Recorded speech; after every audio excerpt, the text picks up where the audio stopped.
Hi, I'm Tristan and welcome to Precision Rifle Reviews. Today, as some people may know, for a while now I've been building up a rifle as I will be shooting the 2019 Precision Rifle Series here in Australia. Use two classes within that category. They've got an open division, which is pretty self-explanatory. It's totally open, whatever goes, provided you don't go over 30 caliber or 3,200 feet per second.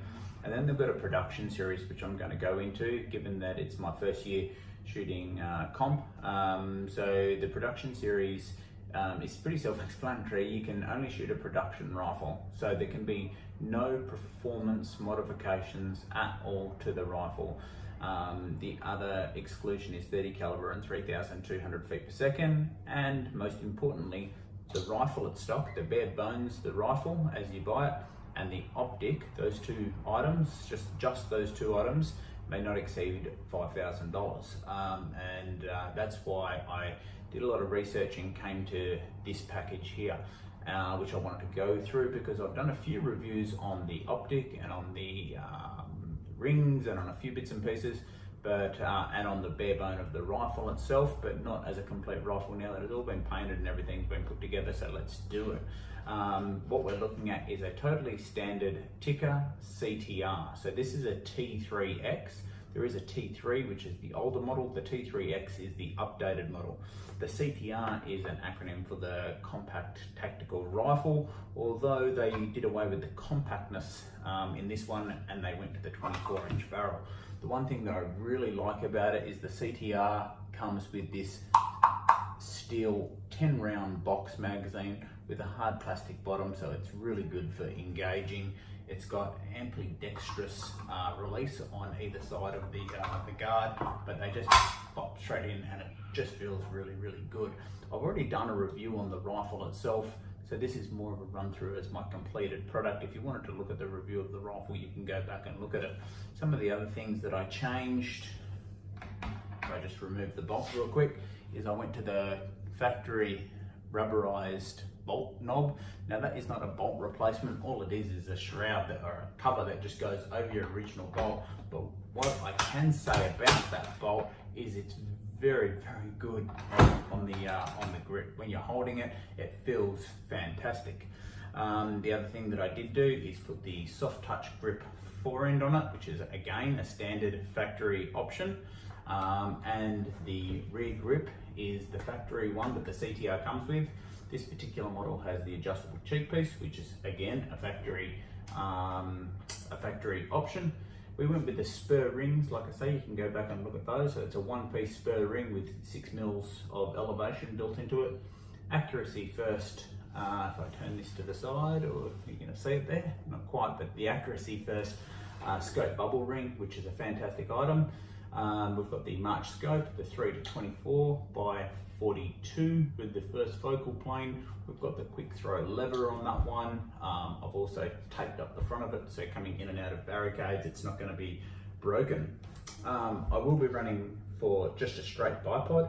I will be running the Atlas bipod, which is, if I can press the button, oh, it feels so good getting it over there.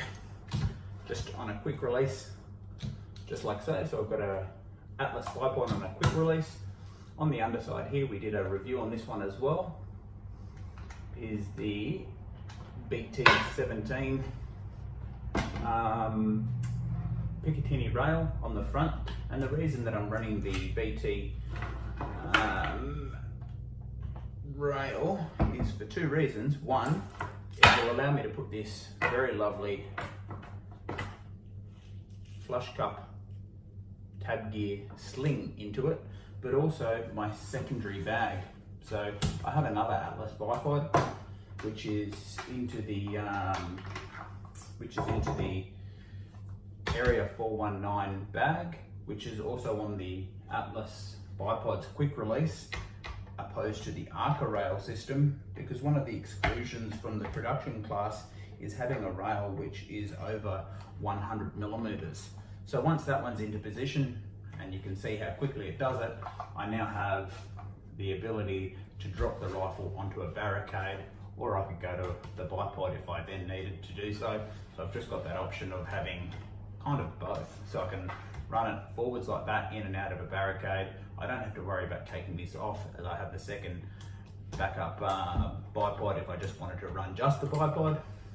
And the Area 419 Armageddon gear oiled canvas bag, and even just putting it onto that platform there, you know, instead of on the side of a bench there, I can work in a very, very, very solid sort of shooting platform, which is exactly what you want for a PRS series.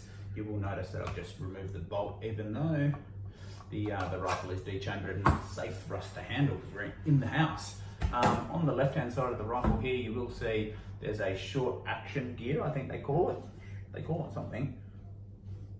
Short action precision. There you go. Short action precision 2-round holder. And what that will let me do is just have 2 rounds sitting here on the side of the rifle, that in the instance of me sort of wanting to have that extra 2 rounds, or if I get a jam or a feed or something like that, and I pull it out and I now have extracted a live round which is on the ground or in the mud, I can just take a fresh one from here. So it's like a little bit of an insurance policy. Really cool thing. Okay, moving backwards from that, I've also, on the underside here, on the sling point, I've got that flush cup for the sling to go into. And the sling that I'm using is from, I believe this one came from Huntsman Firearms, and those guys are absolutely unbelievable to deal with, just a really super professional company.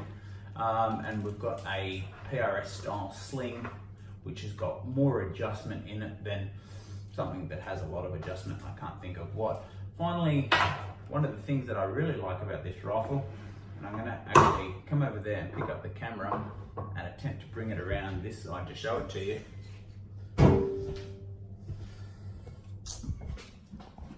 is on the left hand side of the rifle here. One of a crucial thing in PRS style shooting is knowing sort of all your data. You're not going to want to get to a shooting stage and then say, well, I know that I've got this distance, and this distance, but what am I going to index? You're not going to write it on your hand and have it sweat off, sort of thing. So you've got this one here, and this is a dope card holder.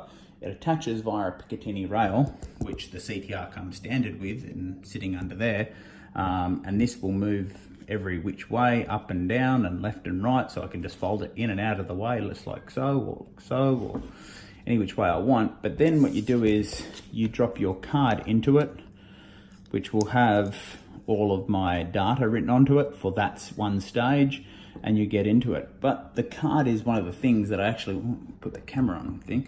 You put the card into it there. Sorry, the camera wasn't well on thing. The card is one of the things I wanted to show you. It's sort of like a waxy, sort of nice paper, so you can write on it. It's not going to rub off. It's on the back of the business card where this came from, which is Ignition Custom Engineering, from a gentleman called Nick Halliwell, and that's his phone number and details. Well, seeing he put his number on his card, so obviously he's right for people to call him, and that's it there. But what you can do is put your distance, your vertical, your horizontal, and all your different projectile and cartridge and everything in there, so you know, and you could have these pre-written out if you wanted to, if you're that confident. I personally might just run them for different stages, different weather conditions.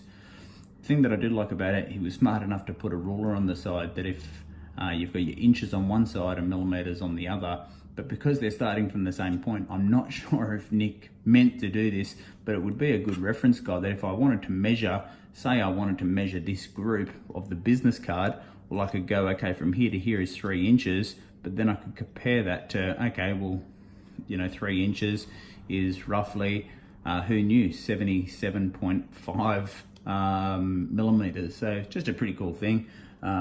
Just little innovative things that people and gun store owners have come up with. So yeah, that's an overview, if you wanted to call it that, of my rifle after it has totally been Cerakoted. The stock has been Cerakoted in a tan color, as have the rings and the barrel and the action. And all of that has been done by a really, really awesome guy here in the Canberra region, whose name's Greg. He doesn't have a business name as such, But what I am going to do is put Greg's information in the link below, as a lot of people who have seen this have commented on what an amazing job he did do on the Cerakote. He's actually Cerakoted the stock as well. All the metal features. He even did all my screws a different color, which I asked for, so that must have been fun for him, painting screw heads. But yeah, just did a fantastic option on the Cerakote. So big shout out to Greg. Like I say, he doesn't have a business name. He does have another career, but he just does that for a little bit of fun for people. So yeah, thanks. Shout out to Greg for an awesome job on the Cerakoting. And look forward to seeing some of you people in the PRS series if you plan to shoot it as well. So if you are planning on shooting comp, let us know. Give us a look at some of your gear and some of the things that you might be using. And as I roll that over, I've just remembered one of the other final bits of gear that we will be putting on the rifle, because a couple of people wanted to see this one, which was the Bags have made a really cool mount which just clips in via Picatinny rail, which is just awesome. So this Picatinny rail, quick attached to my little bipod, to my little Picatinny rail at the front, and then you can just go straight on. So you've got a barricade or something there, you just come along and you just plonk it on it, and then you're ready to go. You've got your shooting platform. So it's just an inbuilt barricade bag. Just a really, really cool thing.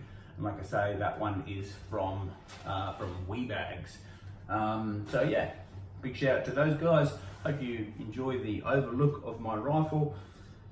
I do apologise that there's not a huge list of performance upgrades. I'd love to have barrels and chassis and trigger jobs and everything to put onto the rifle, but you are definitely not allowed to do any of that, so we haven't touched any of those components.